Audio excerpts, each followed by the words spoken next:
বিশ্বে যা কিছু মহান সৃষ্টি চিরকল্যাণকর, অর্ধেক তার করিয়াছে নারী, অর্ধেক তার নর। দর্শক, আজ ৮ই মার্চ বিশ্ব নারী দিবস। সমাজে নারীরা পুরুষের ন্যায় সমান অধিকার পাচ্ছে কিনা, বা তারা কোনো দিক থেকে বৈষম্যর শিকার হচ্ছে কিনা, আন্তর্জাতিক নারী দিবস উপলক্ষে হ্যালো বাংলার বিশেষ আয়োজনে জানাবো সেই কথা।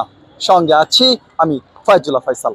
আন্দোলনে নারীদের অবদান ছিল সমানে সমান, কিন্তু আমরা দেখেছি যে এটার পরবর্তীতে যে উপদেষ্টা পরিষদ গঠিত হয়েছে সেখানে নারীদের অংশগ্রহণ খুবই কম, এবং বিভিন্ন সংস্কার কমিশনগুলোতেও নারীদের অংশগ্রহণ খুবই সামান্য, যেটা আসলে আমার কাছে ব্যক্তিগতভাবে মনে হচ্ছে যে নারীরা বিভিন্ন এই দিক থেকে বৈষম্য শিকার হচ্ছে। আমি যদি বলি যে নারীরা ক্ষমতায়নের দিক থেকে এখন যদি আমি দেখি আপাতত সেটা নারীরা কিন্তু ক্ষমতায়নের দিক থেকে খুব একটা বেশি পিছায় নাই। কারণ দেখবেন যে দেশের প্রত্যেকটা গুরুত্বপূর্ণ সেক্টরে কিন্তু নারীদের নিয়োগ করা হচ্ছে, নারীরা সেই জায়গায় কিন্তু পৌঁছাতে পারছে। এটার ক্ষেত্রে আমি বলি যে নারীরা এই যে আমরা ইউনিভার্সিটিতে এসে পড়াশোনা করছি, এটা কিন্তু নারী ক্ষমতায়নের উদাহরণস্বরূপ। আমি বলবো না যে নারীরা ক্ষমতায়নের দিক দিয়ে এই 2025 সালে পিছিয়ে আছে। আমি মনে করি নারীরা যেটা বাংলাদেশে ফেস করছে সেটা হচ্ছে নারীদের সুরক্ষা, নারীদের নিরাপত্তা, এবং হচ্ছে মানে নারী হিসেবে তার যে অধিকার, এখান থেকে কিন্তু বাংলাদেশের নারীরা এখন অনেক বেশি বঞ্চিত।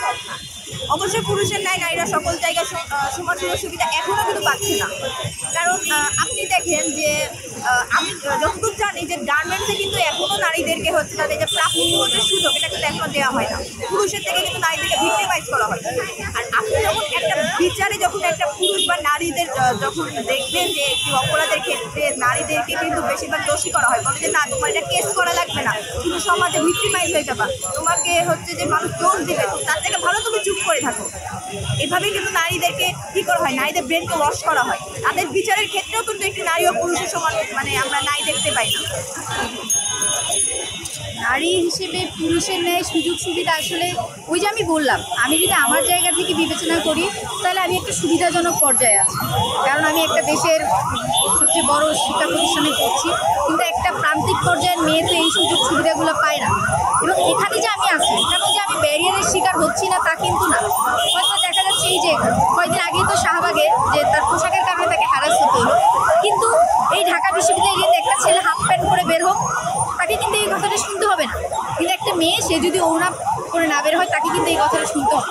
ঢাকা বিশ্ববিদ্যালয়ে হচ্ছে, আমি হচ্ছি, আমার একজন সহপাঠী হচ্ছে, আমার এই বিশ্ববিদ্যালয়ে কোনো শিক্ষার্থী হচ্ছে।